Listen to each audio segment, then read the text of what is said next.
What if I told you that 25 centuries ago, a captive scholar in Babylon had a nightmare that perfectly predicted the rise and fall of every empire that would rule the ancient world? What if this wasn't prophecy, but something far stranger? A glimpse into the divine algorithm that governs the cycles of civilization itself. Picture this.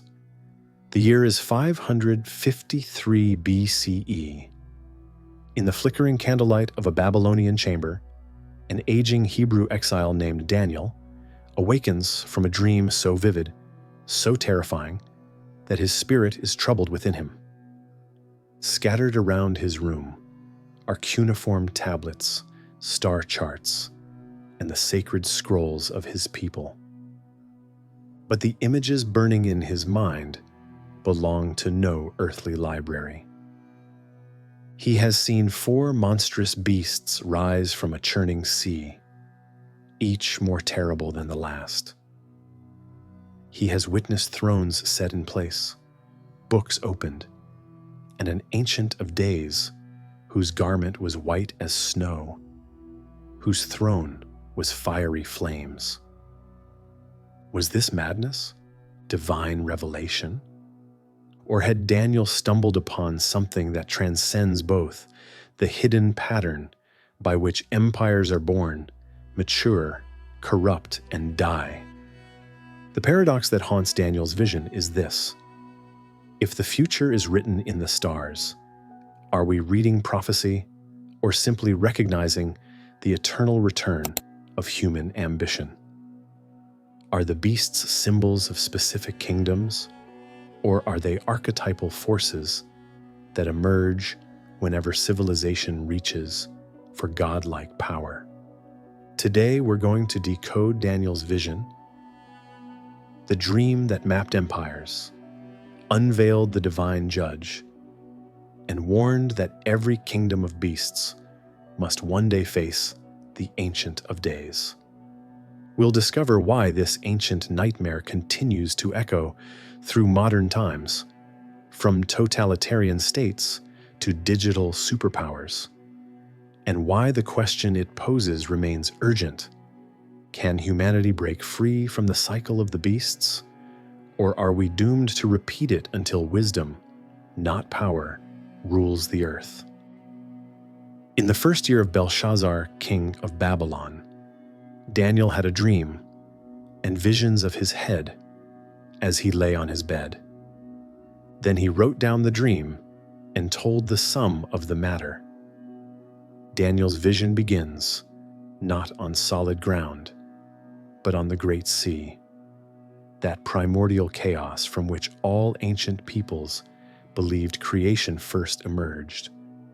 But what does it mean that the 4 winds of heaven were stirring up this sea? In Hebrew cosmology, the sea represents more than water. It symbolizes the realm of chaos, the untamed forces that threaten divine order. But here's the first mystery.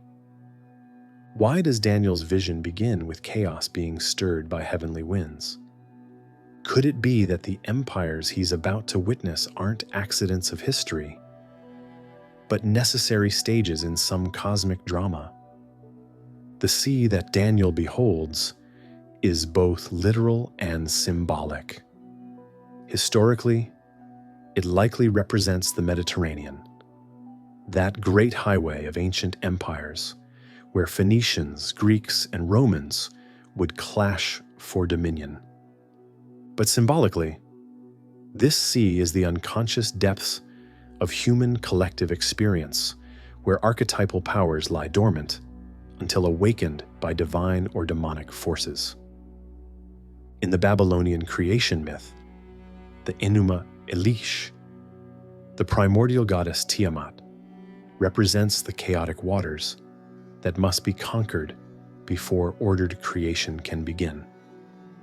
The Hebrews inherited this imagery but transformed it. Their God does not battle the sea, but commands it through the agency of divine winds. This suggests that what Daniel witnesses is not arbitrary chaos, but chaos that serves a higher purpose, the emergence of consciousness through conflict and resolution. The Hebrew word for sea here is yam, which can also mean west, the direction of death and endings in ancient Near Eastern thought. Yet from this sea of endings, new beginnings emerge. The paradox Daniel confronts is that creation and destruction are not opposites, but phases in a single cosmic process. The winds that stir the sea are described as the four winds of heaven, suggesting that what appears to be chaos is actually the manifestation of celestial order working through apparent disorder. But what does it mean that these are specifically four winds stirring the sea? The number 4 appears throughout Daniel's vision. 4 beasts, 4 kingdoms, 4 heads on the leopard. In ancient symbolism, 4 represents completion, the fullness of manifestation in space and time. The 4 winds correspond to the 4 directions, the 4 seasons, the 4 elements. Daniel is witnessing not random historical events, but the complete cycle by which consciousness manifests and evolves through material existence. When the winds stir the waters, 4 great beasts emerge, not gradually, not peacefully, but violently, each claiming dominion over the earth. This is the moment when Daniel realizes he's witnessing something far beyond the politics of his day. He's seeing the eternal pattern by which human civilization organizes itself into hierarchies of power. The violence of their emergence is crucial. These beasts don't evolve from the sea, they erupt from it, suggesting that empires are not gradual developments, but sudden crystallizations of forces that have been building pressure in the collective unconscious. Every empire emerges when certain archetypal energies reach critical mass and manifest in the world of form. Consider how this applies to our own era. The emergence of digital empires wasn't gradual, but explosive.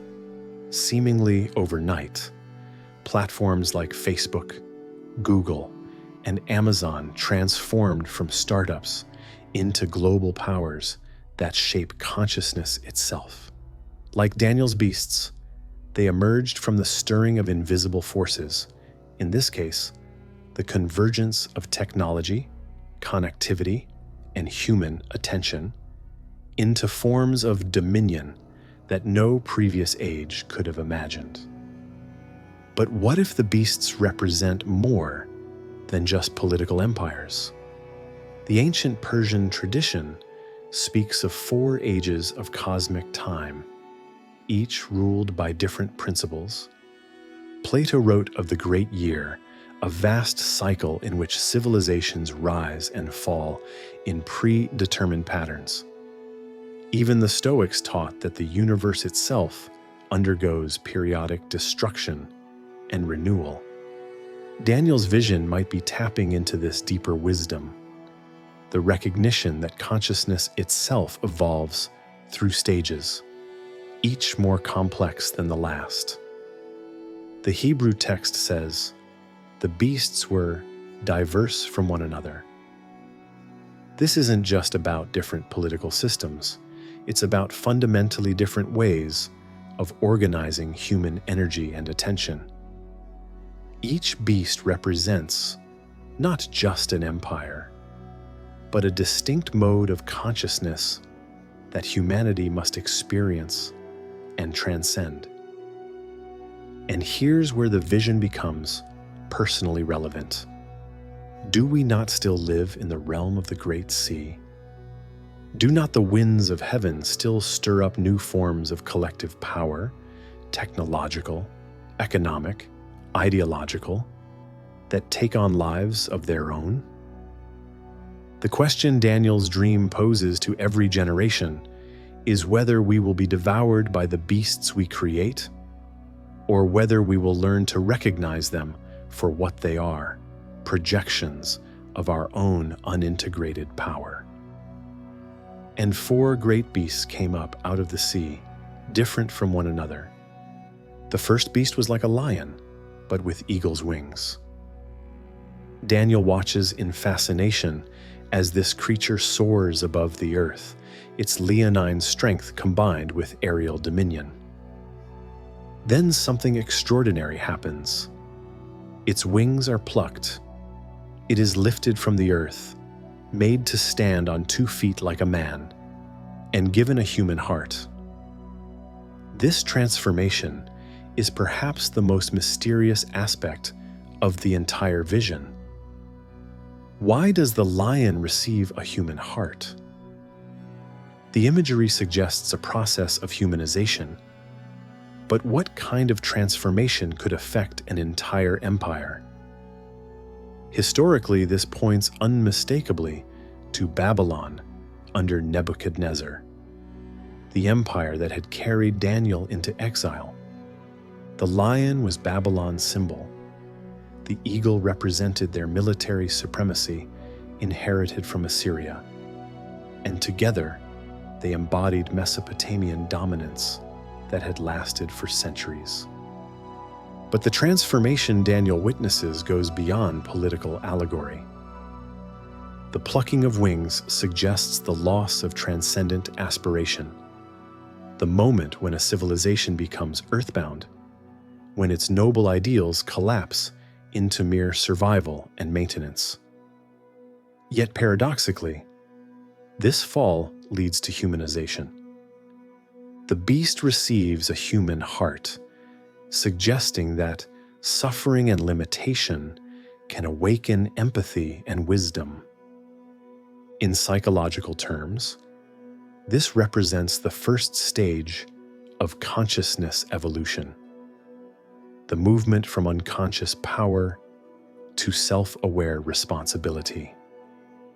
The lion with wings represents unconscious nobility, strength that operates according to instinct rather than reflection. But when the wings are plucked and the beast made to stand upright, it must learn to walk consciously rather than simply react according to its nature. This pattern repeats throughout history. Consider how the American empire, founded on noble ideals of liberty and democracy, has undergone its own process of wing plucking, the loss of innocent idealism through the contradictions of slavery, imperial expansion, and global policing. Yet this process has also led to moments of national self-reflection and moral growth, the development of something resembling a collective conscience. The receiving of a human heart suggests that empires, like individuals, can undergo genuine transformation. But this transformation requires a kind of death, the death of unconscious certainty, the humbling experience of recognizing one's limitations and capacity for error. Only through this process can raw power evolve into wise authority.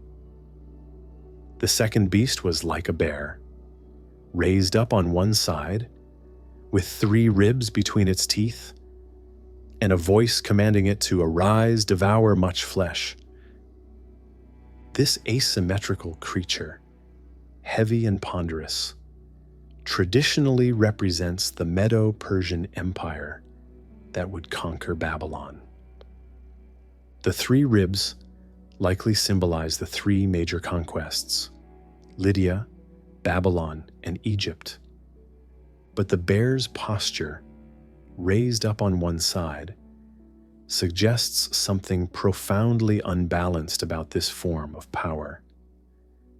Unlike the lion, which possessed natural nobility even in its corruption, the bear is pure appetite. It doesn't seek to inspire or lead, it exists only to consume. The command to devour much flesh comes from an external voice, suggesting that this empire operates not from internal vision, but from external compulsion.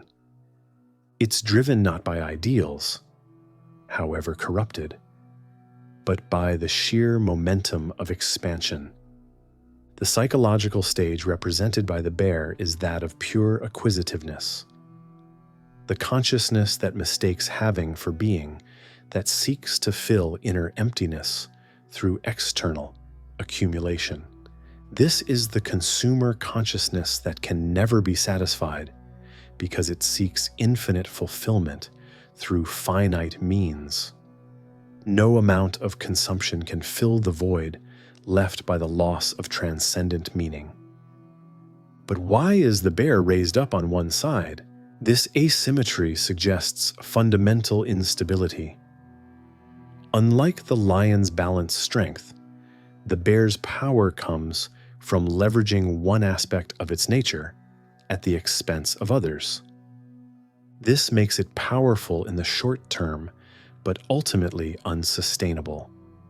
Every civilization that bases itself primarily on consumption and expansion eventually exhausts its resources and collapses under its own weight. The voice commanding the bear to devour represents something deeply troubling about this stage of consciousness. It has become externally driven. Where the lion acted from its own nature, however corrupted, the bear responds to voices it doesn't question. This is the stage where individuals and civilizations become slaves to forces they no longer consciously understand. Economic systems, technological imperatives, ideological programs that operate through them rather than being directed by them. The third beast was perhaps the most unsettling, like a leopard, but with 4 wings and 4 heads, and dominion was given to it. Alexander the Great's empire, swift as a leopard, divided among his 4 generals after his death. But there's something almost supernatural about this creature's efficiency. It doesn't struggle for dominion. Dominion is simply given to it. The 4 wings suggest a return of transcendent aspiration, but in a form very different from the lion's noble simplicity. This is sophisticated transcendence, the ability to operate simultaneously in multiple dimensions. The 4 heads represent the capacity for complex intelligence, seeing from multiple perspectives simultaneously. This beast embodies the cosmopolitan consciousness that can adapt itself to any environment and integrate diverse cultural elements into a coherent whole. Alexander's conquests were unprecedented, not because of superior military force. The Persian Empire had vast armies, but because of a new kind of consciousness that could assimilate and synthesize rather than simply dominate. Hellenistic culture didn't just conquer, it transformed itself by absorbing elements from every culture it encountered. The Greek gymnasium and theater appeared alongside Egyptian temples and Persian fire altars, creating a truly cosmopolitan civilization. But notice the ominous detail. Dominion was given to this beast. It didn't seize power through struggle, but received it as a gift. This suggests a form of historical inevitability, the recognition that certain developments occur not through human will, but through the operation of transpersonal forces. The leopard represents the stage where consciousness becomes sophisticated enough to recognize and cooperate with these larger patterns, rather than simply being driven by them. In psychological terms, this represents the emergence of the strategic mind, the capacity to perceive patterns and possibilities that others miss, to position oneself advantageously within the flow of events rather than simply reacting to them. This is enormously effective, but also potentially dangerous, because it can lead to a kind of cosmic presumption, the belief that one's ability to read the pattern gives one the right to manipulate it for personal ends. The efficiency of the leopard's dominion is both its strength and its weakness.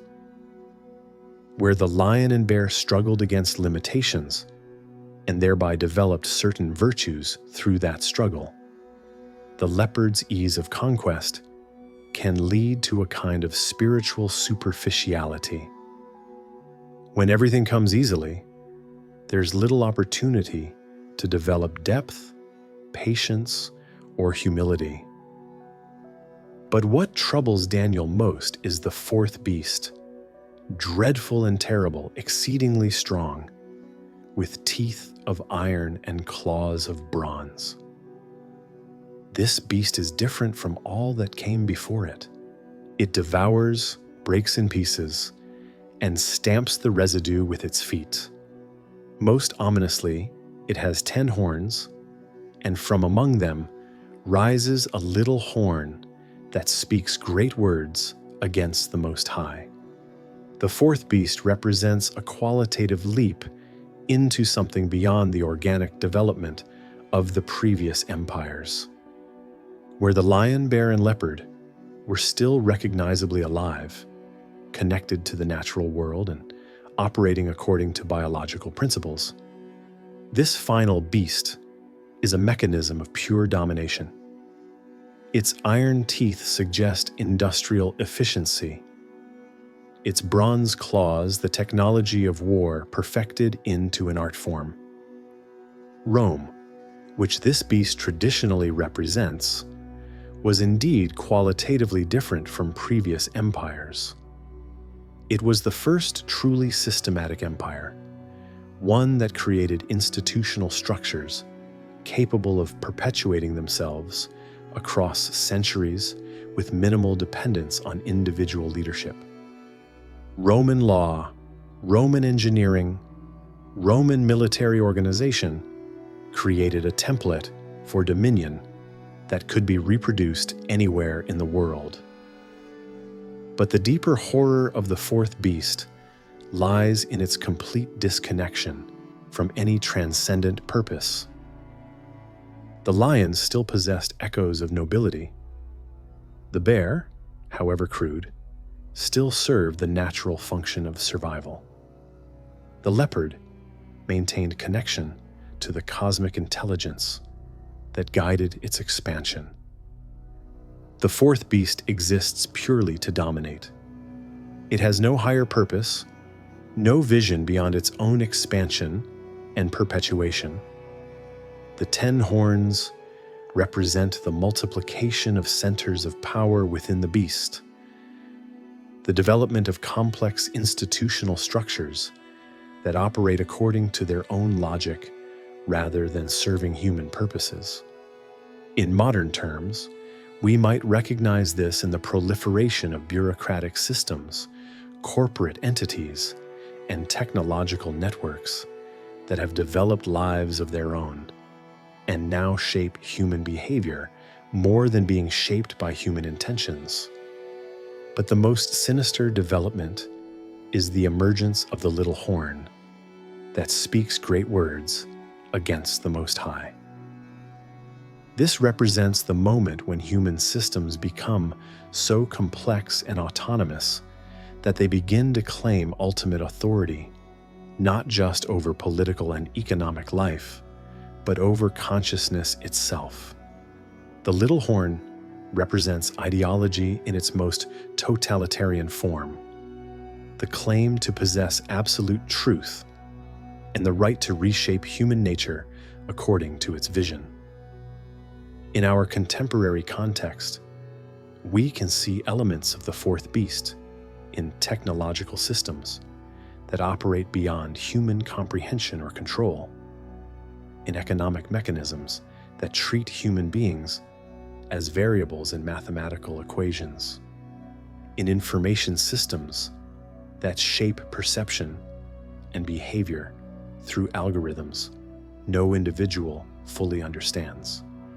The little horn might represent the emergence of artificial intelligence systems that claim authority over human decision-making, or ideological movements that demand absolute submission to their vision of reality. But here's what makes Daniel's vision eerily contemporary. How different is this fourth beast from the technological and economic systems that govern our world today? Do we not live under the dominion of entities that devour natural resources, break apart traditional communities, and stamp the earth with the iron footprint of global standardization? The little horn that emerges, speaking great words and making war with the saints, might represent more than just political tyranny.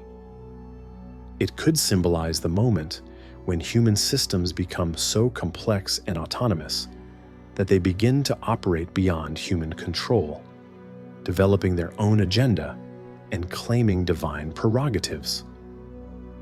Each beast, then, represents not just a historical empire, but a stage in the evolution of collective human consciousness.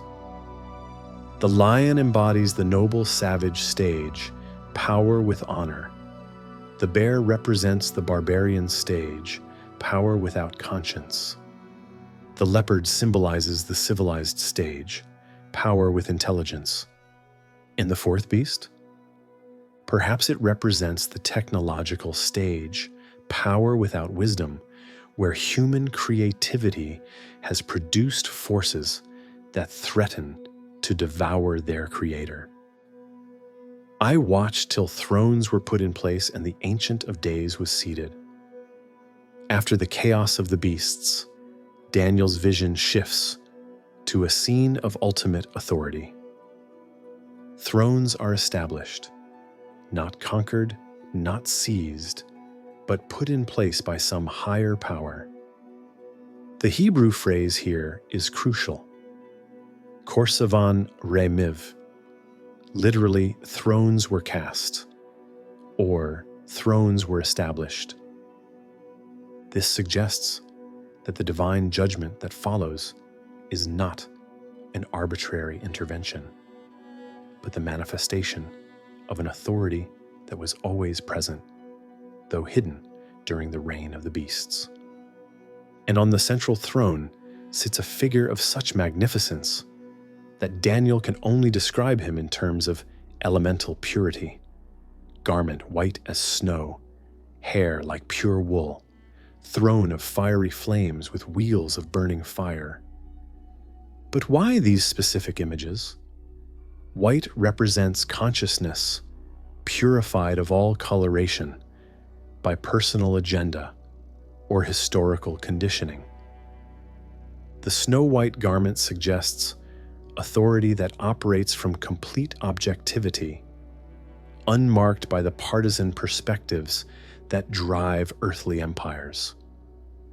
The hair, like pure wool, evokes not just age, but the accumulated wisdom that comes from witnessing countless cycles of creation and destruction without being identified with any of them.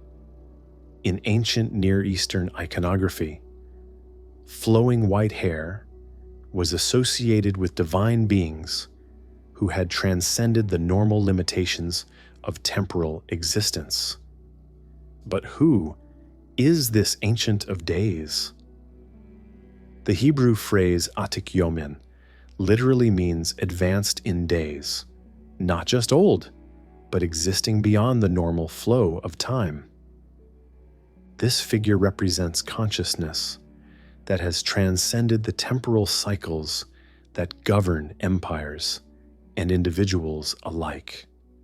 Unlike the beasts, who emerge from the horizontal plane of historical causation, the Ancient of Days operates from the vertical dimension of eternal principles.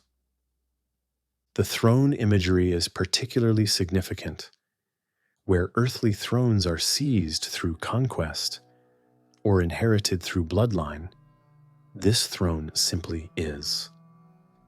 It represents authority that derives not from power over others, but from perfect alignment with the fundamental structure of reality itself. The fiery wheels suggest not arbitrary judgment, but the precise operation of cosmic law, consequences that flow naturally from actions according to their inherent nature. The most striking detail is that a river of fire flows from before him.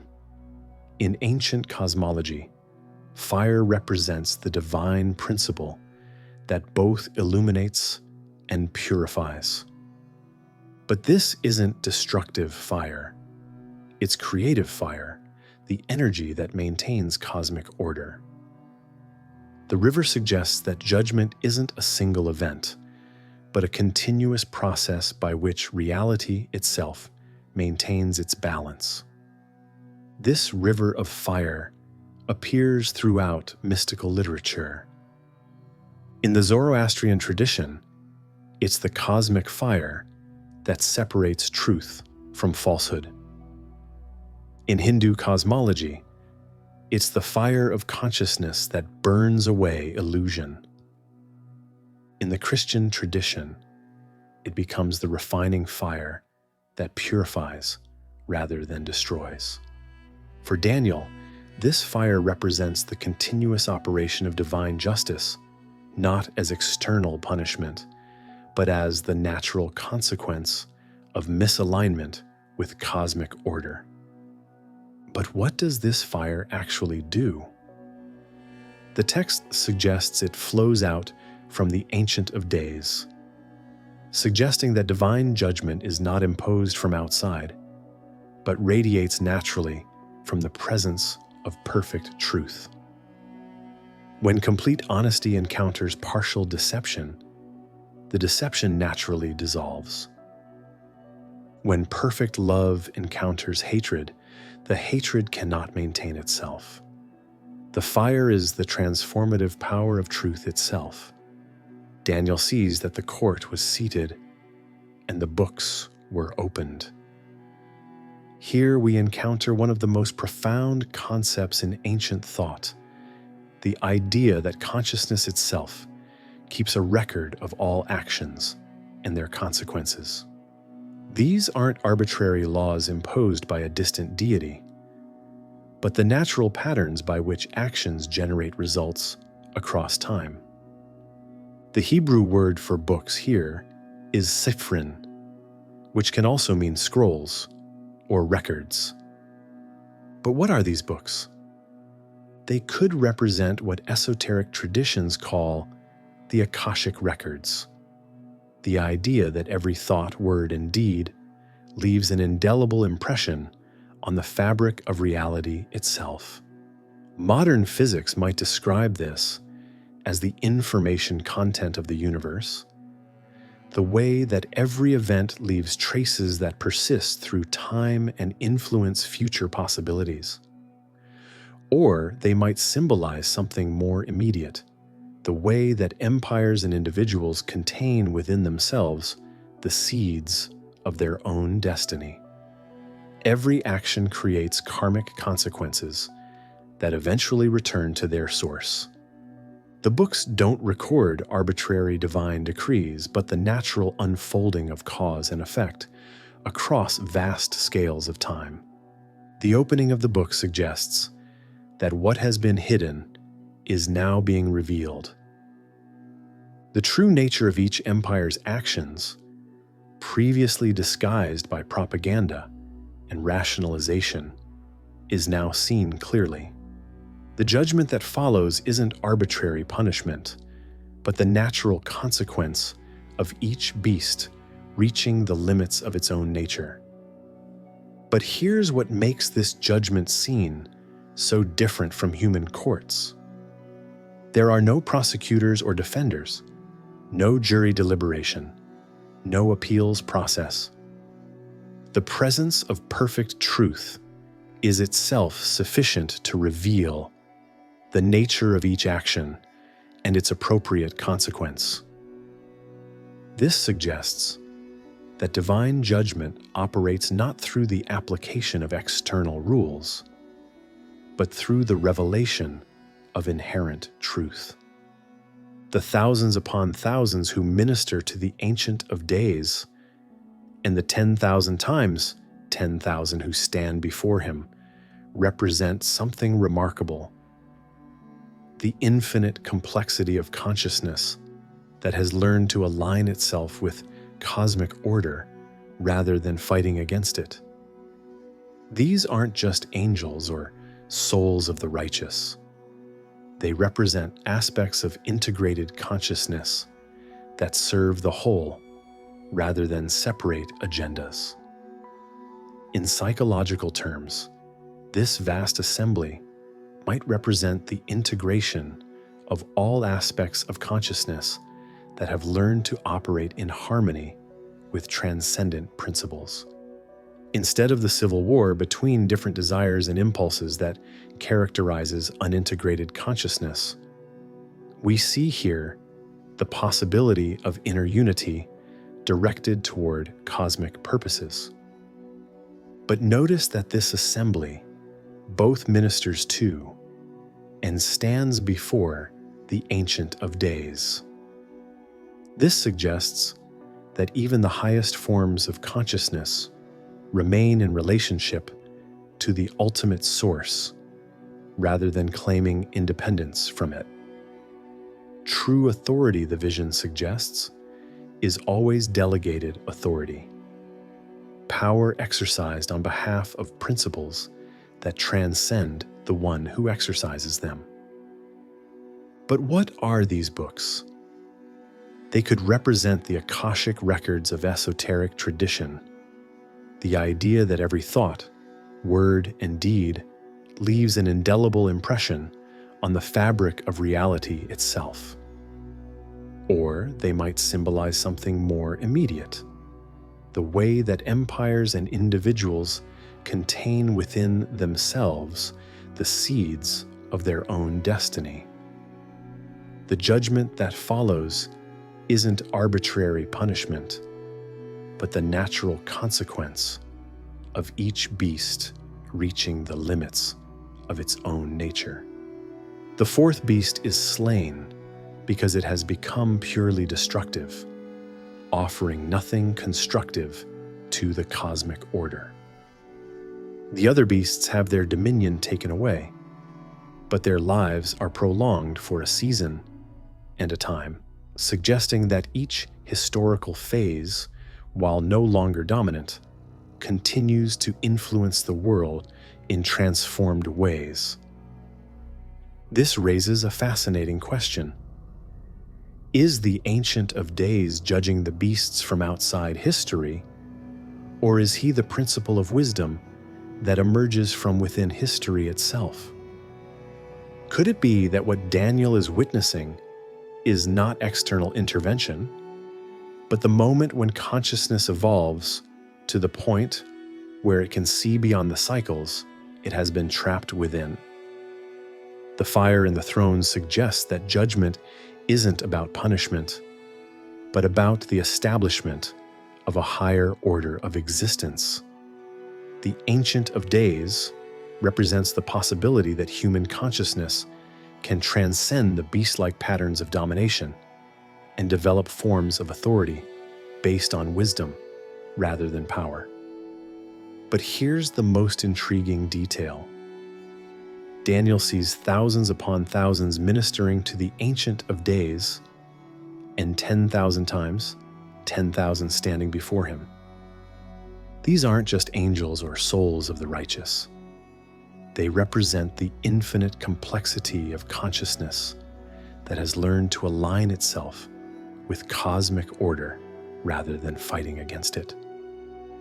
The vision suggests that what we call judgment might actually be the emergence of a form of collective intelligence capable of directing human civilization toward genuine flourishing rather than mere survival and dominance.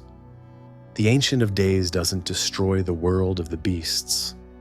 He transforms it into something worthy of eternal existence. I was watching in the night visions, and behold, one like the Son of Man, coming with the clouds of heaven. After witnessing the judgment of the beasts and the establishment of divine authority, Daniel sees the most mysterious figure in his entire vision, one like the Son of Man, approaching the Ancient of Days with the clouds of heaven. To him is given dominion, glory, and a kingdom that shall not pass away. The phrase Son of Man is crucial here. In Hebrew, Ben Adam literally means son of humanity or human being. In Aramaic, which Daniel uses here, Bar Inash carries the same meaning. This isn't necessarily a divine figure, but rather the representation of humanity that has realized its full potential. After watching bestial empires devour the earth, Daniel sees what human civilization looks like when it operates from its highest principles. But why is this figure described as like the Son of Man, rather than simply as the Son of Man? The Hebrew particle ki suggests resemblance rather than identity. This figure embodies the essential qualities of human nature, but human nature as it was meant to be, not as it currently appears under the dominion of the beasts. This is humanity that has remembered its cosmic origin and purpose. The approach with the clouds of heaven is loaded with symbolic significance. In ancient Near Eastern cosmology, clouds represent the boundary between earthly and celestial consciousness. They are the medium through which divine influence enters the material world. The Son of Man isn't ascending from earth to heaven, but manifesting heaven within earthly existence. He represents the possibility of human society organizing itself according to transcendent principles while remaining fully engaged with material reality. But what does it mean that he approaches the Ancient of Days? Unlike the beasts, who emerged from the horizontal sea of historical causation, the Son of Man comes from the vertical dimension of eternal principles. His approach suggests not conquest or negotiation, but recognition, the moment when temporal consciousness acknowledges its source in eternal consciousness. The presentation before the Ancient of Days represents something unprecedented in Daniel's vision. The beasts were judged from a distance, their nature revealed by exposure to divine light. But the Son of Man is brought near, suggesting that his consciousness is compatible with the ultimate reality that judges all things. This is consciousness that can withstand the fire of absolute truth because it has nothing to hide. The dominion given to the Son of Man is explicitly contrasted with the dominion of the beasts, where the beasts seized power through violence and maintained it through fear. The Son of Man receives authority as a gift from the Ancient of Days. This suggests a form of leadership based on alignment with cosmic order rather than opposition to it. It's authority that comes not from the ability to dominate others, but from the capacity to serve the deepest needs of existence itself. But notice the qualities of this dominion. It's described as everlasting. It shall not pass away, and it shall not be destroyed. This isn't because it's imposed by superior force, but because it operates according to principles that are in harmony with the fundamental structure of reality itself. Where the beast empires contained within themselves the seeds of their own destruction, their own contradictions and imbalances, the kingdom of the Son of Man is sustainable because it serves rather than exploits the forces that sustain existence.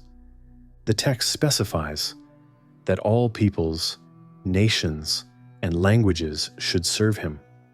This isn't conquest in the traditional sense, but rather the recognition that the principles embodied by the Son of Man actually serve the authentic interests of all human communities. True authority, the vision suggests, is recognized rather than imposed. When consciousness operates from genuine wisdom and compassion, it naturally attracts allegiance because it offers what every being actually seeks: the opportunity to fulfill its highest potential within a larger harmony.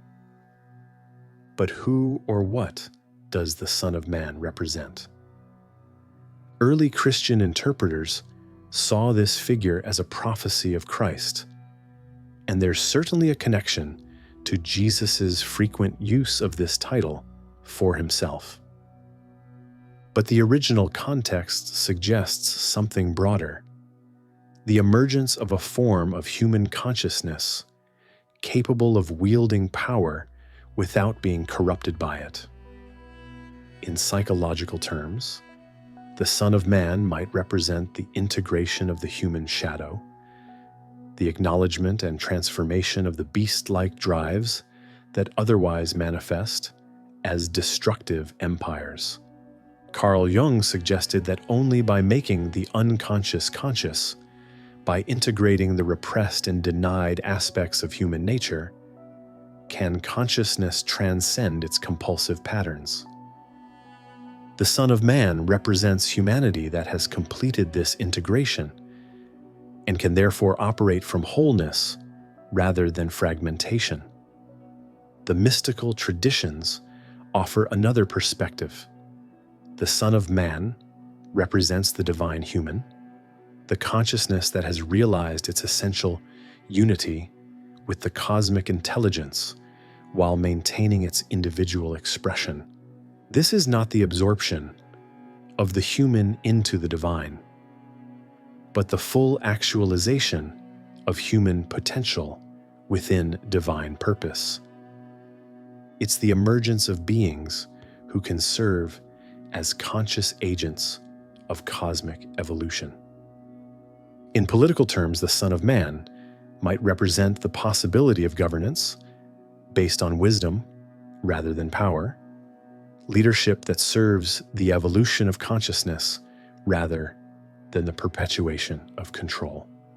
This doesn't necessarily mean religious authority, but rather any form of human organization that operates from principles that serve the genuine well-being of all life. The vision also suggests that the transition from the age of beasts to the age of the Son of Man isn't automatic. The beasts must first be judged, their limitations exposed, and their false claims to ultimate authority dissolved. Only when consciousness is no longer mesmerized by the illusion that security and meaning can be achieved through domination does the possibility emerge for a different kind of power. Power that serves rather than exploits, power that enhances rather than diminishes, power that operates through love rather than fear. This is why Daniel's vision remains relevant in our technological age. We have created global systems of unprecedented power: financial networks, information technologies, artificial intelligence, that operate according to beast-like principles of pure efficiency and growth. The question is whether we can learn to direct these forces according to the wisdom of the Son of Man, or whether they will continue to operate as autonomous beasts, devouring human values in pursuit of their own expansion. The coming of the Son of Man represents the possibility that human civilization can mature beyond the adolescent phase of empire building into something resembling cosmic citizenship, participating consciously in the larger intelligence that governs reality itself.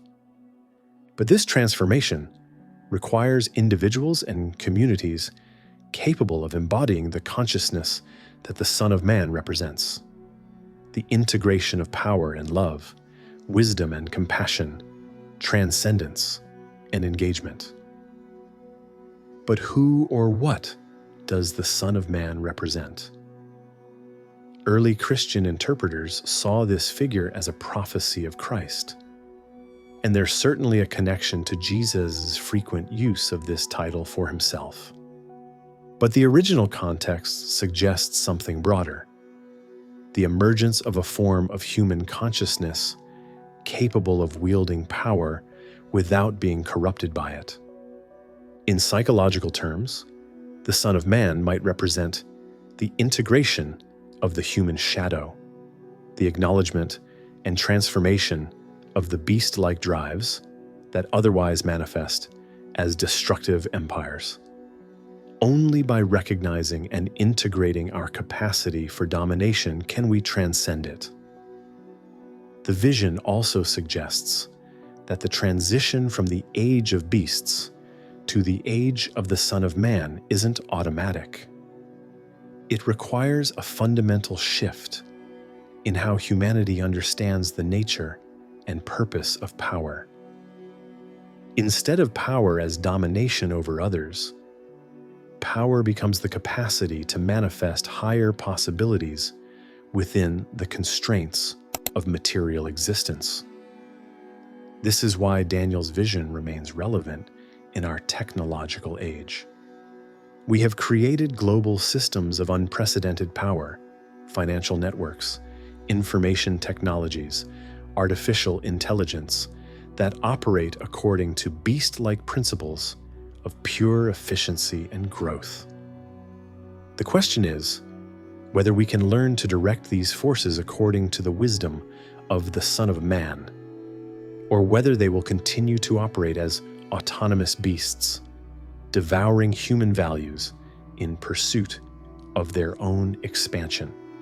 The coming of the Son of Man represents the possibility that human civilization can mature beyond the adolescent phase of empire building into something resembling cosmic citizenship, participating consciously in the larger intelligence that governs reality itself.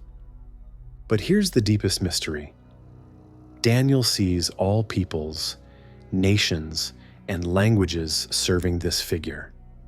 This isn't conquest in the traditional sense, but rather the recognition that the principles embodied by the Son of Man actually serve the authentic interests of all human communities. True authority, the vision suggests, is recognized rather than imposed. But the saints of the Most High shall receive the kingdom, and possess the kingdom forever, even forever and ever. Daniel's vision concludes with an angelic interpretation that reveals the ultimate meaning of what he has witnessed. The beasts represent kings and kingdoms that arise from the earth, but the saints of the Most High, those who have aligned themselves with transcendent principles, will ultimately inherit an imperishable kingdom. But what makes this interpretation so haunting is its implication that the cycle of beasts is not a one-time historical sequence, but a recurring pattern that emerges whenever human consciousness organizes itself according to purely earthly principles. Every age produces its own versions of the lion, bear, leopard, and terrible fourth beast. The vision describes not just ancient history, but the eternal tendency of human civilization to organize itself according to principles of domination rather than wisdom. Consider our contemporary world through the lens of Daniel's archetypal beasts. Do we not see the lion with eagle's wings in the cultural and military dominance of modern superpowers, combining noble democratic ideals with global aerial supremacy? The initial nobility of these powers, their founding commitments to liberty, equality, and human dignity, becomes corrupted by the intoxication of dominance, until their wings of transcendent aspiration are plucked, and they must learn to walk humbly among the nations they once soared above. The bear raised up on one side manifests in asymmetrical economic systems that devour resources with ever-growing appetite. The three ribs between its teeth might represent the three pillars of contemporary consumption: natural resources, human labor, and financial capital. The voice commanding it to devour much flesh echoes in the relentless growth imperatives of economic systems that treat the earth itself as raw material for endless expansion. The swift leopard with four heads appears in the multinational corporations and digital platforms that achieve dominion through speed and distributed intelligence rather than raw force. These entities don't conquer in the traditional sense. Like Alexander's empire, dominion is simply given to them as they position themselves advantageously within the flow of global communication and exchange. Their four heads represent their ability to operate simultaneously in multiple markets, cultures, and regulatory environments, adapting their methods while maintaining unified strategic purpose. And what of the fourth beast? Its iron teeth and bronze claws seem eerily prophetic of industrial civilization itself. The technological systems that break apart traditional communities, standardize human experience across cultures, and operate according to their own logic regardless of human cost. The 10 horns represent the multiplication of bureaucratic and technological centers of power that operate beyond the direct control of any human authority. The little horn that emerges from this final beast, speaking great words against the Most High and wearing out the saints, might represent the ideological systems that claim ultimate authority over human conscience. Whether in the form of totalitarian politics, consumer capitalism, technological determinism, or fundamentalist religion, these systems demand a kind of worship, the sacrifice of higher human values to the imperatives of the system itself. But the most unsettling aspect of the fourth beast is its apparent indestructibility. Unlike the previous beasts, which contained elements that could be redeemed or transformed, this creature seems designed for pure destruction. It represents the moment when human systems become so complex and autonomous that they operate beyond human comprehension or control, developing their own agenda and claiming divine prerogatives. Yet Daniel's vision suggests that even this final beast is not ultimately invincible. Its dominion, however terrible, is temporary. The Ancient of Days remains enthroned. The books continue to record the true consequences of actions, and the saints of the Most High continue to embody principles that transcend any historical system. But who are these saints? The Hebrew word kadishin literally means holy ones or set-apart ones. These are not necessarily religious figures in the conventional sense, but human beings who have learned to operate from principles that serve the whole rather than just their immediate self-interest. They represent the emergence of a form of consciousness capable of wielding power without being corrupted by it, and organizing society according to wisdom rather than mere efficiency.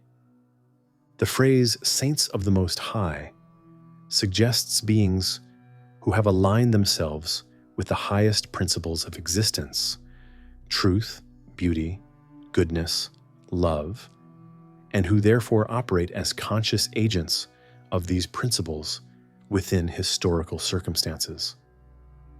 They are set apart, not by withdrawal from the world, but by their refusal to be defined by worldly categories of success and failure.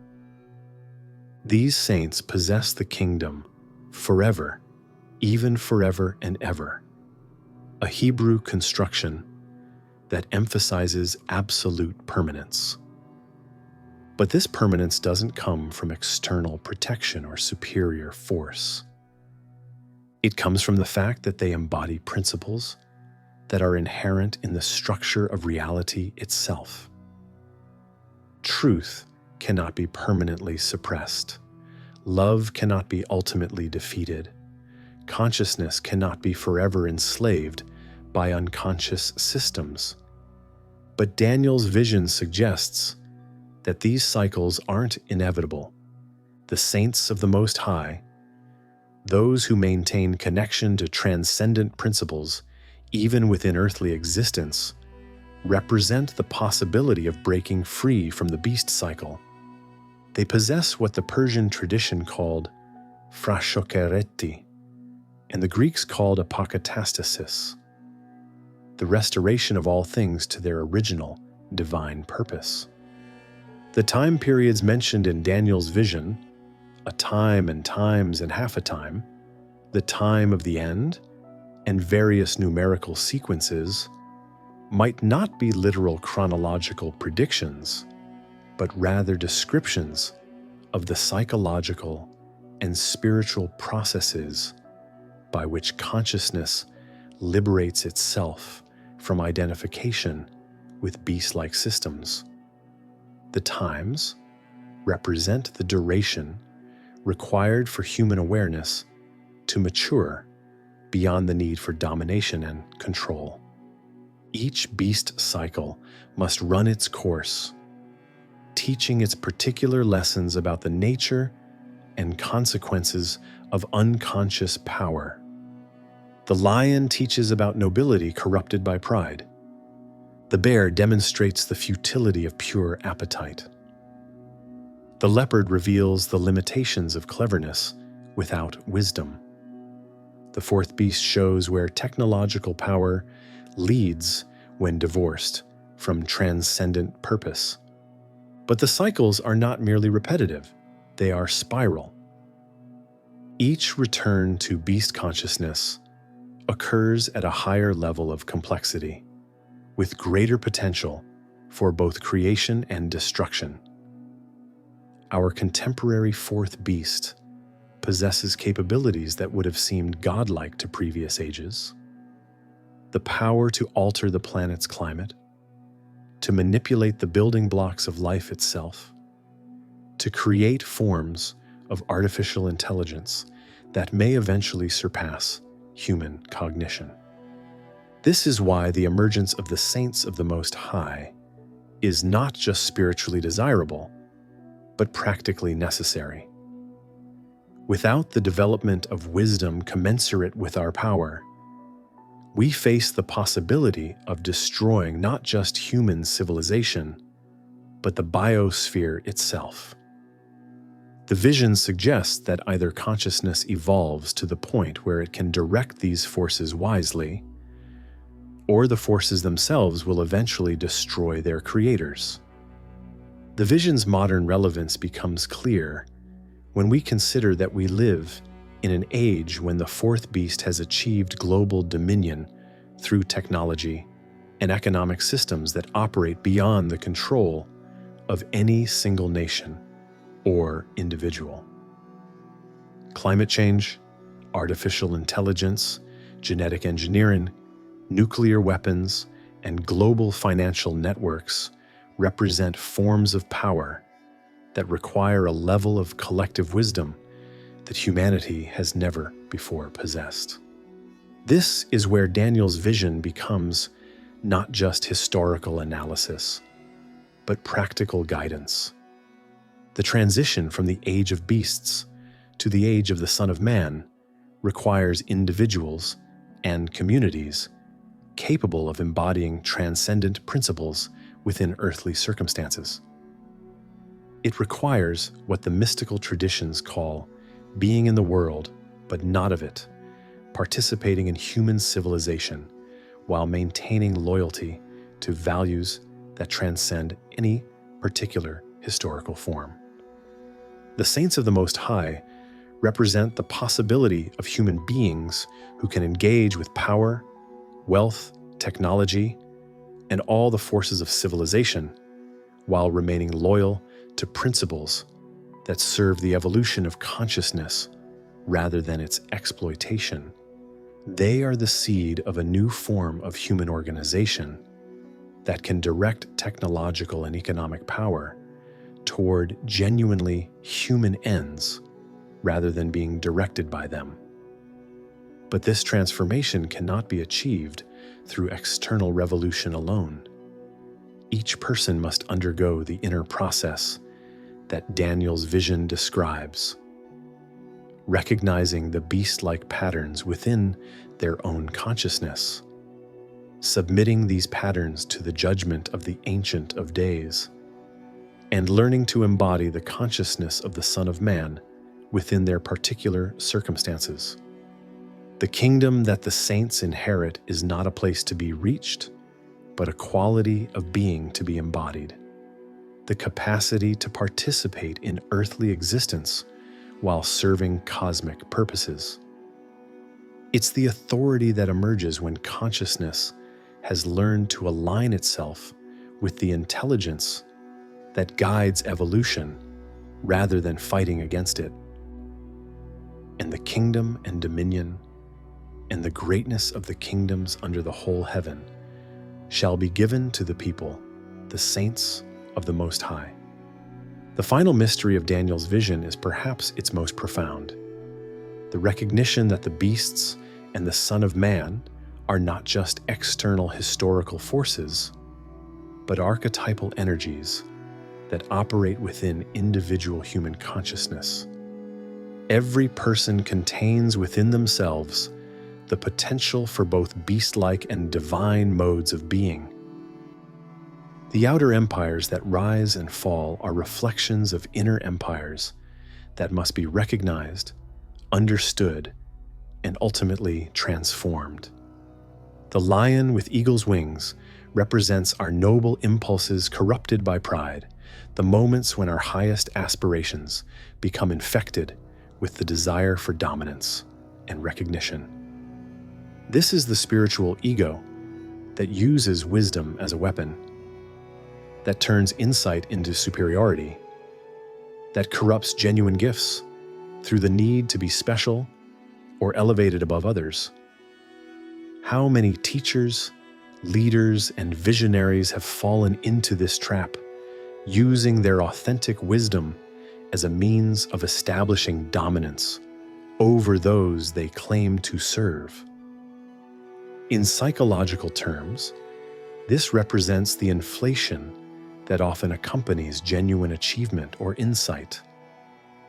When we succeed in some endeavor or gain some understanding, the ego rushes in to claim credit and establish itself as superior to those who lack our particular gifts.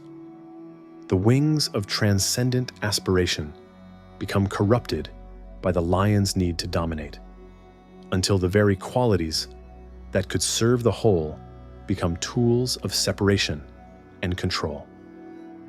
But the transformation Daniel witnesses, the plucking of wings and the receiving of a human heart, suggests that this corruption contains within itself the seeds of humility and genuine compassion.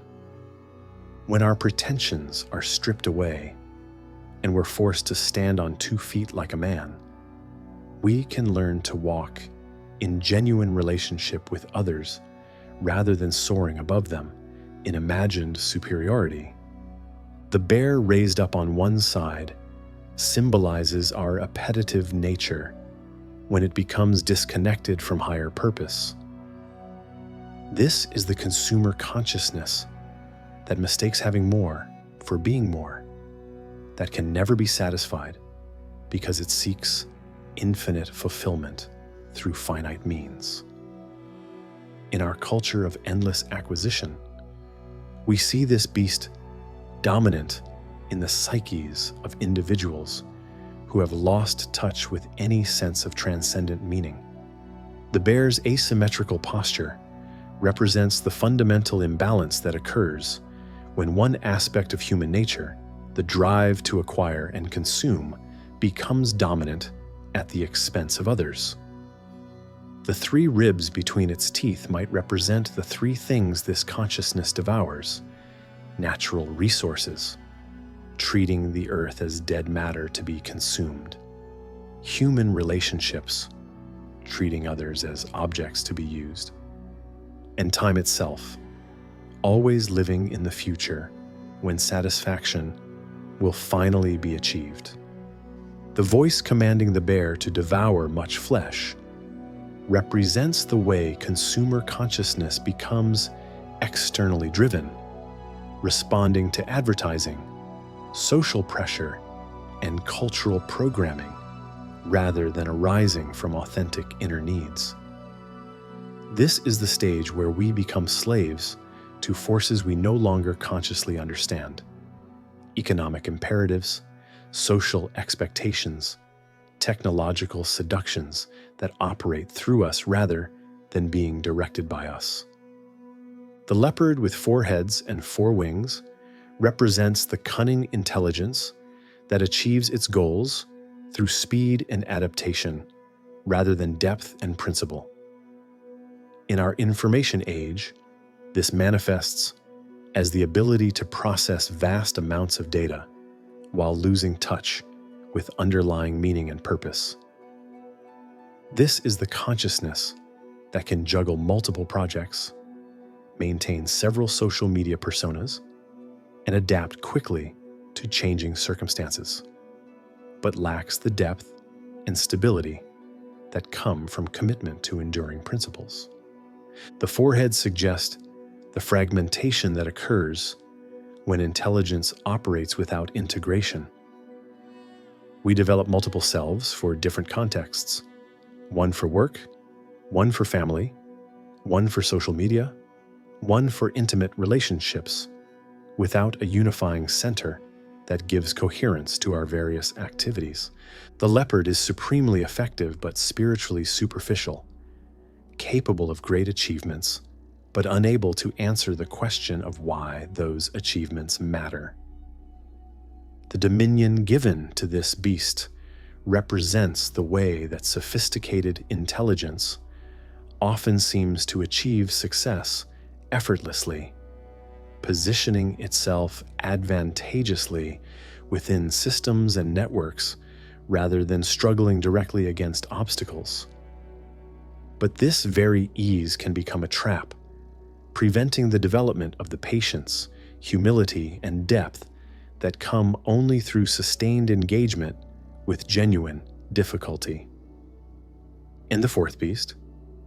This is perhaps the most insidious of all inner enemies: the technological mindset that treats consciousness itself as a machine to be optimized, that seeks to solve human problems through purely mechanical means.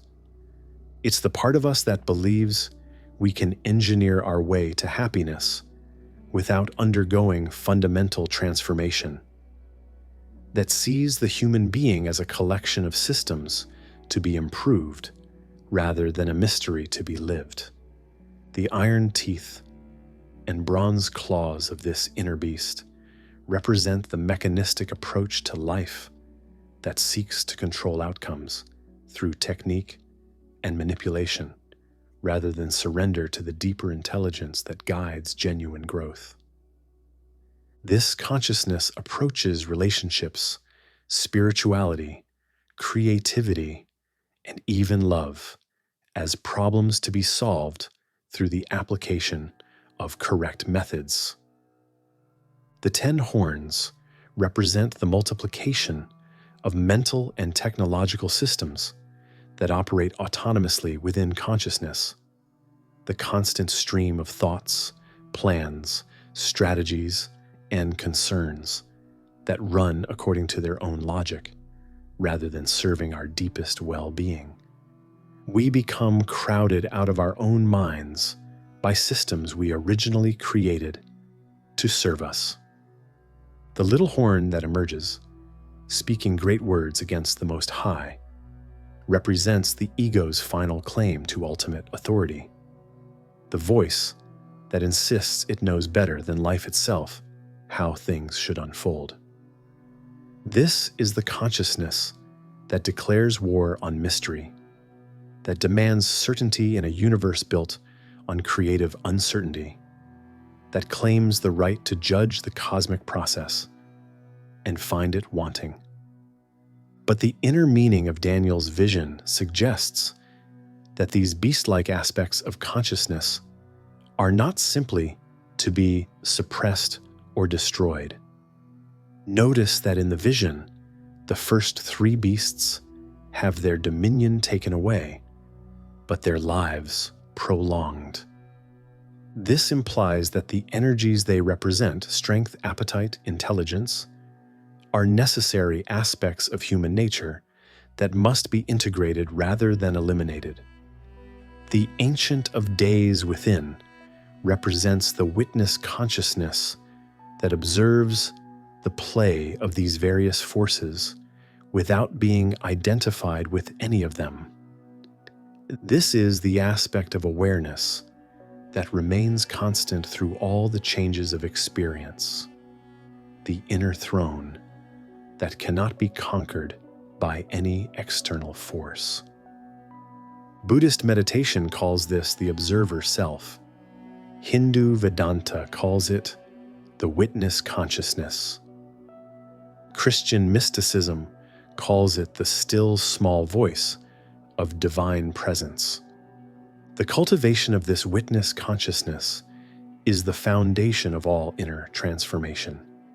From this stable center, it becomes possible to observe the various beasts of thought and emotion without being swept away by them. We can notice when the lion of pride is stirring, when the bear of greed is awakening, when the leopard of clever manipulation is positioning itself, when the 4th beast of mechanistic control is asserting its dominion.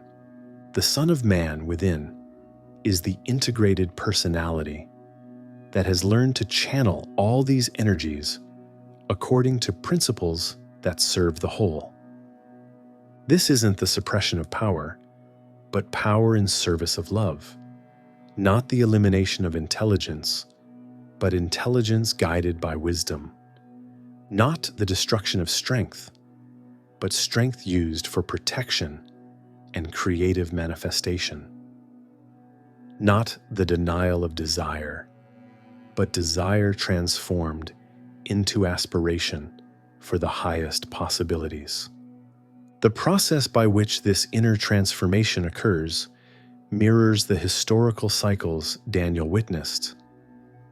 There are seasons when beast-like energies dominate consciousness, periods of confusion, reactivity, and identification with unconscious patterns. There are moments of judgment when their limitations become clear and we see the consequences of operating from these incomplete perspectives. And there are moments of grace when higher possibilities emerge, and we glimpse what it might mean to live from the consciousness of the Son of Man. The key is learning to recognize these cycles and cooperate with the deeper intelligence that guides them toward resolution. This is why contemplative traditions speak of watching the breath or observing the mind. These practices develop the capacity to maintain the perspective of the Ancient of Days, even while the beasts of thought and emotion play out their dramas. From this witnessing awareness, it becomes possible to guide inner energies toward integration rather than conflict. We learn to honor the strength of the lion while refusing to be corrupted by its pride. We learn to work with the energy of the bear while directing it toward worthy goals. We learn to appreciate the intelligence of the leopard while grounding it in authentic principles.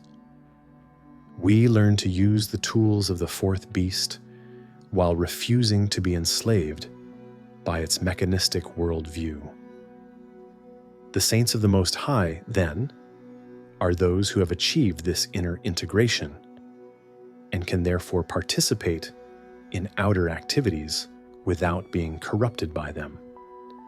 They represent the possibility of human beings who can engage with power, wealth, technology, and all the forces of civilization while remaining loyal to transcendent values. This inner empire, the kingdom of integrated consciousness, is what Daniel's vision ultimately points toward. It's the dominion that cannot be taken away because it doesn't depend on external circumstances. It's the authority that comes from embodying principles that serve the authentic well-being of all sentient beings. It's the power that endures because it operates through love rather than fear, through wisdom rather than cleverness, through service rather than domination. But here's what makes Daniel's vision ultimately hopeful. It suggests that this transformation is not just possible for exceptional individuals, but represents the natural direction of consciousness evolution itself. The cycles of history, both outer and inner, are not random repetitions, but spiral movements toward greater integration and wisdom. The beasts serve the process by creating the conditions that eventually give birth to the Son of Man. Every experience of the limitations of unconscious power becomes an opportunity to discover conscious power. Every encounter with the destructiveness of unintegrated energy becomes an invitation to learn integration. Every moment of being overwhelmed by the chaos of inner and outer beasts becomes a call to remember the Ancient of Days, who sits enthroned at the center of existence. The dominion promised to the saints of the Most High is not political control in the ordinary sense, but the authority that comes from embodying principles that serve the authentic well-being of all sentient beings. It's the leadership that emerges when consciousness has matured beyond the need to dominate and learned instead to serve the deeper intelligence that guides evolution itself. As Daniel's vision fades and the aging seer returns to the flickering reality of his Babylonian chamber, he carries with him a secret that has echoed through 25 centuries of human history, the recognition that empires rise and fall according to patterns as reliable as the seasons, but that consciousness itself can transcend these cycles by aligning with the eternal principles they ultimately serve. We began our journey with the question of whether Daniel's dream was prophecy or pattern, whether he foresaw specific events or glimpsed the archetypal structure that underlies all historical change. Perhaps the answer is both, and neither.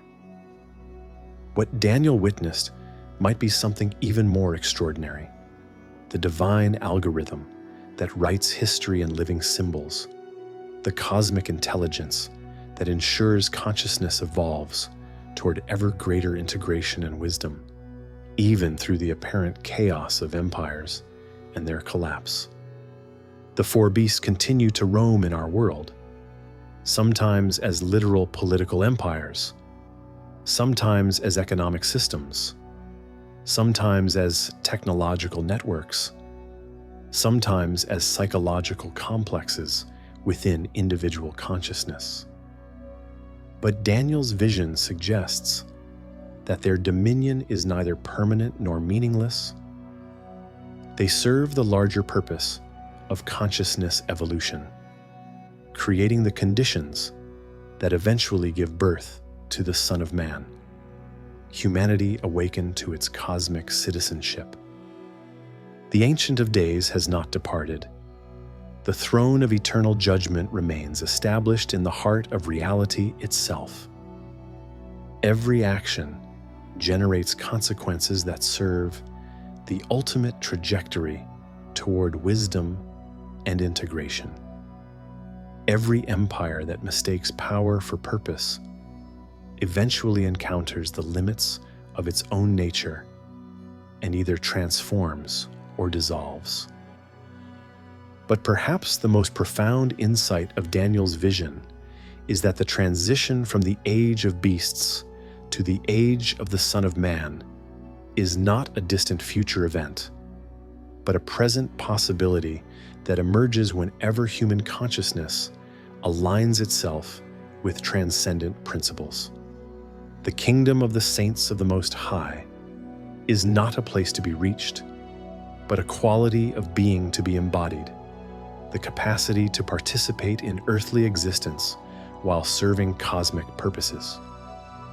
In our contemporary moment, when technological beasts possess unprecedented power and the stakes of conscious evolution have never been higher, Daniel's ancient vision offers both warning and hope.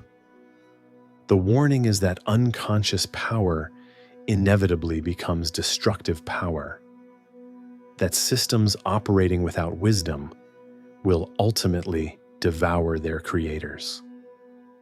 The hope is that consciousness can learn to recognize these patterns and transcend them through the development of what we might call sacred pragmatism, the ability to engage skillfully with power while remaining loyal to love.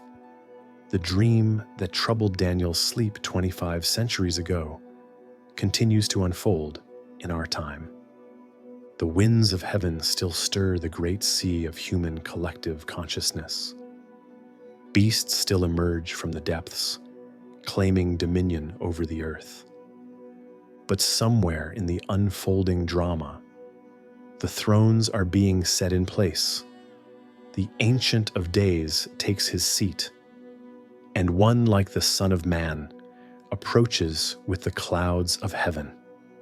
The question Daniel's vision poses to our generation is the same it has posed to every generation.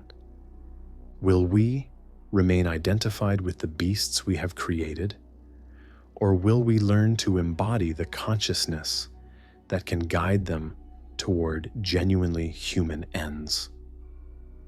Will we be devoured by our own power, or will we discover what it means to possess a kingdom that cannot pass away because it operates according to principles as eternal as love itself?